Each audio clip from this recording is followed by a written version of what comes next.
सकता है। ये दोनों चीजें आप नहीं करेंगे तो कैंकर आने का सवाल ही पैदा नहीं होता है, गारंटी मैं लिख करके दे सकता हूँ। एक क्रेट एक्स्ट्रा हम जो है ऊपर लेने के चक्कर में ये भूल जाते हैं कि ऊपर वाला इधर से 2 क्रेट हमारी माइनस कर देता है। टहनी को भरने के लिए वहां पर पहले से ही अगर गुंजाइश रखेंगे तो कैंकर नहीं आए। क्यों सूख रहा है? क्योंकि हमने एक मोटे टहने को एक पतले कमजोर के हवाले छोड़ा है। वो इसको भरने की बजाय वो तो खुद ही मरियल है बेचारा, वो क्या करेगा? ऑर्गेनिक मल्च डालना। ऑर्गेनिक मल्च अगर नहीं है, ऑर्गेनिक मल्च मतलब घास फूस पराल भूसा मटर धान। सेब के पेड़ पर फुल फ्लावरिंग अगर है, उसका अगर 5% फ्लावर सेट होता है तो बम्पर क्रॉप आती है। क्या आती है?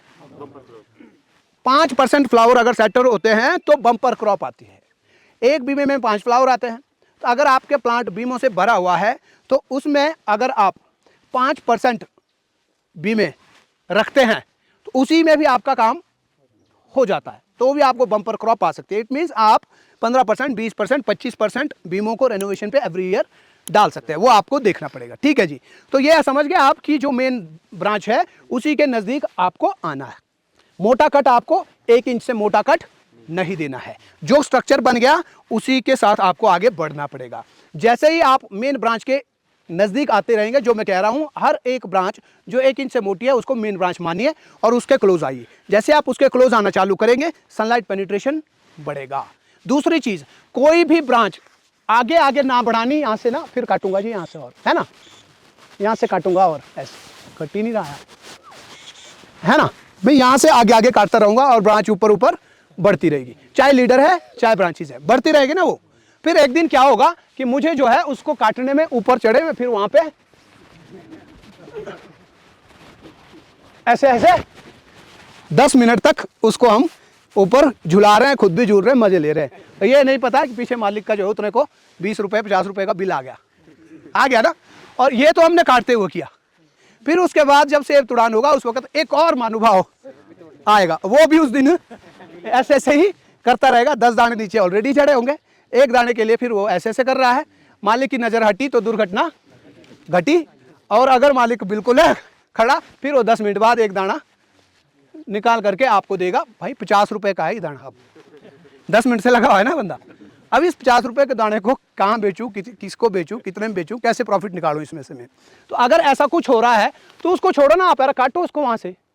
अगर ऐसा है कि उसमें हमें इतना दिक्कत आ रही है तो ऐसा भी क्या है कि उसको बढ़ाने की हमारी मजबूरी है, उसको काट करके क्यों नहीं हम नीचे ले आते हैं और आराम से प्रूनिंग भी होगी, आराम से दवाई भी जाएगी, आराम से हार्वेस्टिंग भी होगी। तो हमारी जो आदत आसमान में छेद करने की है उस आदत को बदलना पड़ेगा। वाइजली हमको जो है कहाँ जहाँ भी हम काट रहे हैं या किसी को रख रहे हैं, हमें सोचना पड़ेगा लॉजिकली कि ये रखने की है यहाँ पे जगह या फिर रिमूव करने की जगह है। उस हिसाब से हम जो है उसके ऊपर काटें। तो प्लांट की जितनी ज़्यादा हम हाइट लेंगे, हम क्या सोचते हैं कि अब मेरे को इसमें आ रही जी 2 क्रेट सेब, अब मैं इसको और बढ़ाऊंगा ऊपर तो फिर 3 क्रेट आएगा। 1 क्रेट एक्स्ट्रा हम जो है ऊपर लेने के चक्कर में ये भूल जाते हैं कि ऊपर वाला इधर से 2 क्रेट हमारी माइनस कर देता है। जैसे आप इसकी हाइट बढ़ाओगे तो ये लो सनलाइट एरिया बनता है। लो सनलाइट एरिया बनने के कारण बीमारियां भी आएंगी, फ्रूट की क्वालिटी भी नहीं आएगी, और जो बीमे हैं वो कमज़ोर होते जाएंगे। कैसे होंगे? कमज़ोर होते जाएंगे वो, क्योंकि वहाँ पे खाना ही पूरा नहीं बन रहा है। और वो धीरे धीरे थोड़ी सी लगी टूट गया, थोड़ी लगी टूट गया, 3-4 साल के अंदर खाली ये जो है डेडवुड हो जाता है, उस पर कोई फ्रूट आपका नहीं आता। तो फिर आप ले ही लो ऊपर। उससे बढ़िया था यहाँ जब आ रहा था, प्रूनिंग भी आसान थी, हार्वेस्टिंग भी आसान थी, स्प्रे डालनी भी आपको आसान थी। GK 200 GK 300 इंजन लेने की जरूरत नहीं थी। लेकिन हमने पेड़ ऐसे बना दिया, GK 100 तो हाँफ जाता है। अब GK 200 लो जी, कितने का? 40,000 का इंजन। फिर उससे स्प्रे कर रहे हैं, फिर सेब तोड़ने के लिए भी हम ऊपर जा रहे हैं। क्या कर रहे हैं हम? गलत कर रहे हैं ना ये, कि हम जो है कहाँ जा रहे हैं? लकड़ी अगर हमको यहीं मिल सकती है घर के पीछे, तो फिर हम लकड़ी के लिए वहाँ ऊपर क्यों जाएं? जब फ्रूट हमको नीचे अपने आसपास में ही मिल सकता है तो फिर हम क्यों उस फ्रूट को वहाँ ऊपर ले रहे हैं? उसके बदले में यहीं फ्रूट ले लें अपने नज़दीक में, तो हार्वेस्टिंग करने में भी, प्रूनिंग करने में भी हमको ज़्यादा दिक्कत नहीं आएगी। आगे जी यहाँ तक समझ? तो कैंकर जब आता है तो वो जो है 3 जब हम गलत तरीके के कट देते हैं तब कैंकर आता है। पहला कट है इस तरह का, ऐसा दिख गया जी सबको? ठीक है। डीप कट, बहुत नज़दीक से काटना। जब हम इसको इतने नज़दीक से काटते हैं तो इसकी जो सप्लाई है उसको हम जो है 50% कर देते हैं। इसको जो जाना है ना, क्या जाना है? पानी और न्यूट्रेंट। वो जो है जितने जा रहे थे उससे आधे अब जाएंगे, आधे जाएंगे तो इसकी हालत जो है खस्ता होगी, कुपोषित होगा ना, ये इसको न्यूट्रेंट कम मिल रहे होंगे। इसको जब न्यूट्रेंट कम मिलेंगे तो ये जो घाव है इसको भरने की जिम्मेवारी किसकी है? इसको भरने की जिम्मेवारी किसकी है? इसकी है ना। ये तो नहीं भरेगा, ये भी नहीं भरेगा और ये भी नहीं भरेगा, इधर वाला वो वाला भी नहीं भरेगा ना। जो इसके पास में है यही इसके घाव को भरेगा। जब यही कमजोर है तो ये घाव कैसे भरेगा? ये भरेगा ही नहीं। नहीं भरेगा तो ये बढ़ेगा, या तो भरना चाहिए या फिर बढ़ना चाहिए। तो भरने के लिए आपको मेहनत लगानी पड़ेगी, इस घाव को बढ़ाने में मेहनत नहीं लगानी पड़ेगी, ये अपना आप ही बढ़ता चला जाएगा। बढ़ता जाएगा तो यहाँ से पहले इसके ऊपर आएगा, पहले सबसे पहले स्केल, क्या आएगा इस पे, स्केल के बाद ये बदलेगा पेपरी बार्क में, पेपरी बार्क के बाद फिर ये कैंकर में कन्वर्ट होगा। जब तक ये स्थिति इस पे बनती है तब तक इधर भी यही स्थिति बनना चालू हो जाती है, इधर भी। फिर आपको जो है इसको यहाँ से काटना पड़ता है, फिर यहाँ पर भी, क्योंकि पता तो हमको है नहीं, फिर अगले साल भी। यार यहाँ तो ये तो सारा इसमें तो कैंकर आ गया यार, नीचे से काटता हूँ। अब जो नीचे काट दिया, अब वो जो ऊपर हो रहा था वो ये अब अगले साल यहाँ होना चालू हो जाता है। फिर हम जो है इसमें पेस्ट लगाते रहो। पेड़ों का कोई हरे रंग का, नीला, पीला, पता नहीं क्या क्या हमने कर दिया पेड़ों के रंग। यहाँ नीला पेस्ट लगाओ, यहाँ पीला पेस्ट लगाओ, पूरा पेड़ जो है हमने ड्राइंग रूम में, ड्राइंग बोर्ड में, है ना, चेंज कर दिया। तो पहला कट कौन सा है गलत? डीप कट जब हम लगाते हैं तो उससे कैंकर आता है। दूसरा गलत कट कौन सा है? जब आप किसी भी ब्रांच को काटते हो, इस मोटी ब्रांच को आपने काटा, हाँ पहले इसी की बात करते हैं। जब आप डीप कट लगा रहे हैं तब तो ये वाली स्थिति बनती है।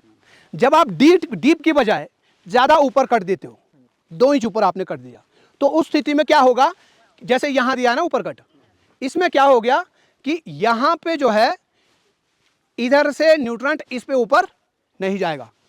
ज़्यादा बड़ा अगर आप यहाँ पे ठूंठ छोड़ोगे तो वहाँ तक न्यूट्रेंट नहीं जाएगा, जिसकी वजह से ये घाव नहीं भरेगा। ये नहीं भर रहा है ना, ये देखो आप कितना बड़ा हो गया है ना। तो बहुत ऊपर भी ये नहीं होना चाहिए। ये कितना होना चाहिए, जैसे मैंने यहाँ दिया, ना ही डीप ना ही बहुत आगे, 1.5 एक सूत 2 सूत ऊपर आपने देना है, क्योंकि यहाँ से पहले चमड़ी मर के पीछे आएगी, 1 सूत सूखेगी पहले, ये पीछे आकर के फिर रिकवर होना ये चालू होगी। डीप कट है तो फिर ये नीचे ही आ जाएगा यहाँ पे सूख के, फिर कहाँ से रिकवर होगा? ये होगा ही नहीं, इसी को आगे कुछ भी नहीं जाएगा। तो ये हो गया। तो इसका मतलब ना डीप कट होना चाहिए और ना ही स्टब होना चाहिए, वहाँ पे मोटा नहीं होना चाहिए। 1.5-2 सूत ऊपर हमको यहाँ पे कट लगाना है। एक चीज़ तो ये हो गई। दूसरी चीज़ हो गई, किसी भी ब्रांच को जब हम शॉर्ट करते हैं, तो पिछले कुछ सालों से वीडियोस वायरल हो रही है या देखा है, आया है, प्रूनिंग कैंप्स हुए हैं, तो उनके अंदर हमने सुना वीक पे डालना है, वीक पे डालना है, वीक पे डालना है, ऐसे ही सुना ना। वीक का मतलब जो है, जो वीक शब्द है वो अपने आप में इतना कमज़ोर शब्द है कि हमारा दिमाग जो है वीकेस्ट ढूंढता है ना, वीकेस्ट ढूंढता है। फिर हम इसमें अगर इसी में ही कुछ काटना है ना, तो मैं देखूंगा सबसे कमज़ोर, सबसे कमज़ोर ऐसा देखूंगा मैं, और यहाँ पे कट मारूंगा। ऐसा ही कर रहे हैं सब लोग, ठीक है जी। जब हम किसी भी टहनी को काट रहे हैं तो हम जो है उस टहनी को भरने के लिए वहाँ पर पहले से ही अगर गुंजाइश रखेंगे तो कैंकर नहीं आएगा। लेकिन अगर आपने उसी टहनी को किसी इतने कमज़ोर के पास या छोड़ दिया तो ये जो है इस घाव को भर नहीं पाता है। क्या होता है, घर में 2 साल का बच्चा 7 साल के बच्चे के पास आप छोड़ करके सामान के लिए जाओगे तो क्या होगा? दुनिया का सबसे छोटा प्रिजनर 7 साल का बच्चा 2 साल की बेटी को छोड़ करके माँ उसके पास गई, बेटे ने बेटी को जो है ओवन में रख दिया, कहाँ रखा, और ओवन को ऑन कर दिया, ठीक, देखभाल तो दूर, उसने जो है भून ही दिया ओवन में, जितने को माँ वापस सामान लेके बाजार से आई। हम यहाँ पे वही काम कर रहे हैं। यहाँ भी ये भून ही रहा है ना, ये टहना सूख रहा है, ठीक। क्यों सूख रहा है? क्योंकि हमने एक मोटे टहने को एक पतले कमजोर के हवाले छोड़ा है। वो इसको भरने की बजाय वो तो खुद ही मरियल है बेचारा, वो क्या करेगा, वो कैसे भरेगा? तो हमने अगर इस ब्रांच को काटना है, इसको अगर मैंने काटना ना, तो मैं इसको किसी मोटी, इसका कम से कम 20%, 25%, 30% जो ब्रांच होगी उसके हवाले छोड़ूंगा। मैं इसको 15 साल के बच्चे के पास छोड़ूंगा, तो वो बच्चे को खिलाएगा भी, पानी भी पिलाएगा, थोड़ा झुलाएगा भी और सुलाएगा भी, ऊपर डाठू डाल करके सो जा भाई, ऐसा करेगा वो। ऐसे ही यहाँ पे हमें जो है इसको काटना है अगर, तो मैं यहाँ काटूंगा ना इसको, समझ गए? यहाँ जब काटूंगा तो फिर मैंने ना तो डीप कर देना है ना ही ऊंचा कर देना है, 1.5 सूत ऊपर कर देना, ठीक। यहाँ कर दे दिया तो अब जो है ये वाला इसको भरना शुरू करेगा, ठीक। इसके साथ साथ जो आगे जिसके हवाले आपने छोड़ा है उसको जो है फिर अगर ऐसा करेंगे कि वो भी काट दिया आगे से, वो भी रखा इतना जैसा, तो वापस वही वाली बात हो गई। तो उसको जो है अगर आपने इसको भी काटना है ना, इसको भी काटना है, अब यहाँ से क्लिक करोगे, यहाँ से क्लिक करोगे, इतना काटोगे कोई दिक्कत नहीं है, इसको भी वैसे ही काटोगे कोई दिक्कत नहीं, लेकिन इसको भी मैं यहाँ से काट दूंगा तो फिर वापस वही बात हो जाएगी। अगर वो काटना है अगली साल काटेंगे ना, अगली साल भी तो अपना ही है। आ गया नहीं जी समझ? तो ये हो गई दो कारण जिसकी वजह से कैंकर आता है। ये दोनों चीजें आप नहीं करेंगे तो कैंकर आने का सवाल ही पैदा नहीं होता है। गारंटी मैं लिख करके दे सकता हूं कैंकर आएगा क्यों। ठीक है, तीसरी चीज कैंकर क्यों आती है?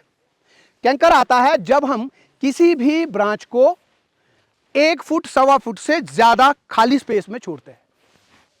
किसी भी ब्रांच को जब हम छोड़ा ना, ये खाली, ये खाली, इस पे धूप आएगी ना, लगातार धूप ही पड़ रही है इसमें, हर वक्त धूप पड़ेगी तो यहाँ की जो चमड़ी है वो मरेगी, चमड़ी मरेगी, हर साल मरती जाएगी और 4-5 साल में इसके ऊपर जो है चमड़ी तो ऑलरेडी मर चुकी है, इसमें जो है घाव ऑलरेडी बन चुका है, रास्ता ऑलरेडी बन चुका है। अब इस रास्ते से फंगस बैक्टीरिया जाना चालू होंगे, तब उसके अंदर जो कैंकर है, कैंकर वाली फंगस जो है वो उसके बाद उसके अंदर जाएगी, तब जो है वो कैंकर का रूप धारण करती है। इससे बचाने के लिए हमको इसके ऊपर जो शूट आते हैं ना ऐसे, जिसको मैंने बोला, उसको रिमूव नहीं करके उसको वही मैनेज करना है, उस पर वही फ्रूट लेना है। यहाँ भी है, यहाँ भी होगा, यहाँ भी होगा, यहाँ भी होगा, अब तो सारे जहाँ में होगा मेरा ही जलवा, ये पेड़ बोलेगा, मैं नहीं बोल रहा हूँ है। तो फिर क्या होगा, इससे जो पत्तियां निकलेगी वो इसको छाया देगी पूरी ब्रांच। जब इसको डायरेक्ट सनलाइट नहीं आएगी तो इस पे कैंकर नहीं होगा। और इस कैंकर से, इस तरह की प्रैक्टिस से हमारे जो सनी साइड में खास करके पेड़ जो है ज़्यादा मर रहे हैं। सनी साइड में पानी की कमी होती है। क्या होती है जी? सूरज की रोशनी से लड़ने की पौधे की जो निंजा टेक्निक है वो है पानी। क्या है? और पौधे की ही नहीं, ये इंसान की भी है, कीड़े मकोड़ों, पशु पक्षियों, सबकी है। धूप से लड़ने के लिए हम पानी पीते हैं। अभी अगर आधे घंटे और बैठेंगे तो यहाँ पानी की डिमांड चालू हो जाएगी। क्यों हो जाएगी? क्योंकि धूप तेज आ रही है, इसको पानी कम आ रहा है, इसलिए इसकी चमड़ी के पास पानी कम है और धूप को ये जो है लड़ नहीं पा रहा है, सहन नहीं कर पा रहा है, इसलिए वो मर रहा है। तो अगर हम सनी साइड में है तो मॉइस्चर अगर हमने संभाला, मॉइस्चर संभालने के लिए मिट्टी पोरस होनी चाहिए। मिट्टी पोरस, ऑर्गेनिक मल्च डालना। ऑर्गेनिक मल्च अगर नहीं है, ऑर्गेनिक मल्च मतलब घास फूस, पराल, भूसा, मटर, धान, दाल, कोई किसी का भी पौधा जो होता है उसको 3-4 इंच मोटी परत अगर डालेंगे तो वो ऑर्गेनिक मल्च हो गई। सड़ के फिर वो मिट्टी को लूज बनाता है, पोरस बनाता है। पोरस मिट्टी अगर है तो वो मॉइस्चर होल्ड करके रखती है। होल्ड करके ही नहीं रखती, बल्कि दिन में तपती धूप है, रात में वो हवा से भी पानी को खींच करके अपने पास बिठाती है। आपको अगर शक हो तो पराल का एक बिंडा बाहर रखना लेंटर के ऊपर, जून में रखना लेंटर के ऊपर, फिर सुबह जा करके उसको उठाएंगे तो नीचे आपको 300-400 ml पानी मिलेगा ना। तो वही तकनीक जब हम यहाँ भी अपनाएंगे तो वो जो है ह्यूमिडिटी जो हवा में होगी वहाँ से पानी को खींच करके आपके पेड़ को सप्लाई करेगा। ये हम कर सकते हैं। इसके अलावा अगर कुछ वो नहीं है, मल्च शीट मिलती है इतने बड़े पेड़ में, 6 रुपए की मल्च शीट आएगी। कितने की आएगी? 20 माइक्रोन अगर शीट आप लेंगे तो वो तो डाल ही सकते हैं।